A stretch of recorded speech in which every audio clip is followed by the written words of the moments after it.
Assalamualaikum warahmatullahi wabarakatuh. Salam sejahtera untuk kita semua.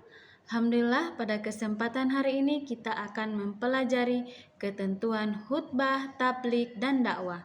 Sebelum kita masuk ke materi adik-adik sekalian, kita simak dulu tujuan pembelajaran yang akan kita capai pada hari ini. Yang pertama, peserta didik mampu memahami konsep khutbah, tabligh, dan dakwah dengan benar. Yang kedua, peserta didik mampu mengidentifikasi ketentuan khutbah, tabligh, dan dakwah dengan benar. Ketiga, peserta didik dapat membedakan antara khutbah, tabligh, dan dakwah. Dan yang keempat, peserta didik mampu membiasakan perilaku khutbah, tabligh, dan dakwah dalam kehidupan sehari-hari dengan baik. Definisi khutbah, tabligh, dan dakwah.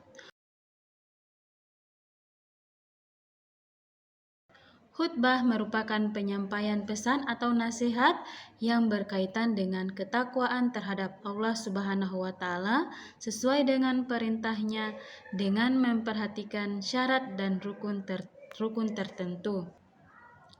Tabligh merupakan penyampaian pesan ataupun nasihat yang berkaitan dengan ketakwaan terhadap Allah Subhanahu wa Ta'ala sesuai dengan perintahnya dengan memperhatikan syarat dan rukun tertentu.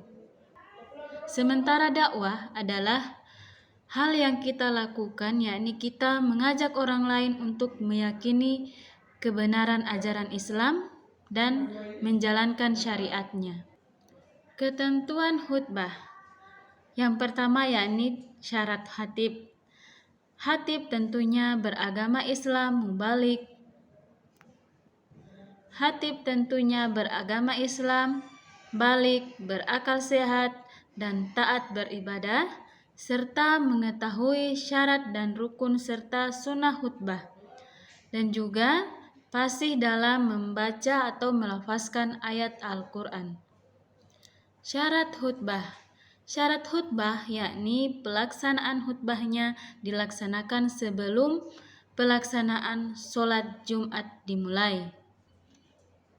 Rukun khutbah yakni membaca hamdalah pada kedua khutbah, membaca 2 kalimat syahadat, membaca sholawat, berwasiat kepada jamaah, membaca ayat suci Al-Quran, dan berdoa pada khutbah kedua. Kemudian sunnah khutbah. Sunnah khutbah yakni seorang khatib harus menyampaikan khutbah berdiri di atas mimbar atau tempat yang lebih tinggi. Yang kedua, khatib menyampaikan khutbah dengan kata-kata yang jelas dan mengangkat topik sesuai dengan kondisi masyarakat. Adab ketika sedang khutbah, yakni mendengarkan khutbah dengan baik, tidak boleh berbicara, menegur dengan sopan jamaah yang mengantuk atau tidur sehingga tidak mengetahui isi khutbah. Ketentuan tabligh. Yang pertama yakni syarat mubalik. Tentunya seorang mubalik yang menyampaikan tabligh harus beragama Islam, sudah balik, berakal sehat, dan mendalami ajaran Islam. Sedangkan etika mubalik yakni bahasa harus mudah dipahami, kemudian disampaikan dengan sikap lemah lembut dan penuh kasih sayang, mengutamakan musyawarah dan diskusi. Ketentuan dakwah, yakni syarat dakwah memberi contoh yang baik melalui ucapan dan perbuatan. Adapun saran dan tujuan dakwah, sasarannya yakni seluruh umat manusia ya.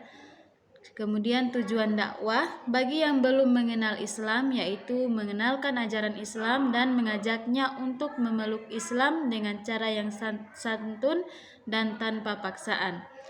Selanjutnya bagi yang sudah mengenal Islam yaitu membenahi dan meningkatkan kualitas keimanan mereka. Ketentuan dakwah. Penyampaian dakwah tidak terikat, bisa menggunakan media apa saja, misalkan televisi ataupun media sosial yang kita miliki saat ini. Adapun manajemen dakwah yakni pengelolaan dakwah yang ditunjukkan oleh Rasulullah SAW, yakni bersikap lemah lembut, selalu mengutamakan musyawarah. Perbedaan antara khutbah, tabligh, dan dakwah. Dari segi syarat dan rukun, khutbah yakni memperhatikan syarat dan rukun tertentu, sementara untuk dakwah dan tabligh tidak ada aturan yang mengikat. Dari segi tempat, khutbah dilaksanakan tentunya di masjid, sedangkan tabligh maupun dakwah dapat dilakukan di tempat mana saja. Dari segi kewajiban, khutbah wajib bagi laki-laki, sementara untuk dakwah dan tabligh terbuka untuk siapapun yang mau menambah ilmu. Dari segi kondisi, harus dalam keadaan suci dari hadas untuk khutbah, sedangkan dakwah dan tabligh tidak diharuskan suci tetapi diutamakan bersuci. Demikianlah materi kita hari ini, semoga dapat dipahami. Wassalamualaikum warahmatullahi wabarakatuh.